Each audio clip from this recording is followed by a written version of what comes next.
في جنوب العراق، حيث تتقاطع الحاجة مع الأمل، وحيث البيوت المتواضعة تروي حكايات الصبر، ولدت مبادرة إنسانية تحمل بصمة العتبة الحسينية المقدسة، مبادرة حولت الألم إلى عطاء والفقر إلى كرامة.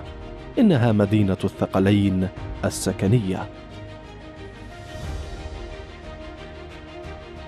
جاءت هذه المدينة استجابة لتوجيهات المرجعية الدينية العليا لتكون ملاذاً للعوائل المتعففة والأيتام ومن لا مأوى لهم. مشروع إنساني قبل أن يكون عمراني، يحمل في تفاصيله روح الخدمة والإخلاص.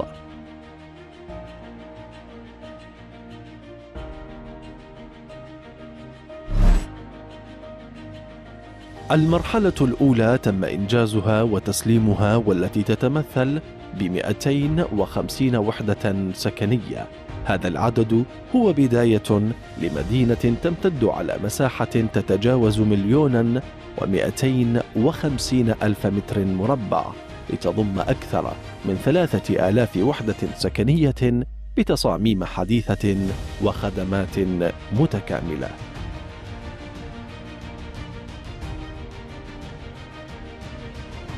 هنا لا تبنى الجدران فحسب، بل تبنى الحياة في كل زاوية من مدينة الثقلين. هنا تتجسد رسالة الحسين عليه السلام في رعاية الفقراء والمحتاجين. مدينة الثقلين السكنية، مشروع من نور وإنسانية صنعته العتبة الحسينية المقدسة.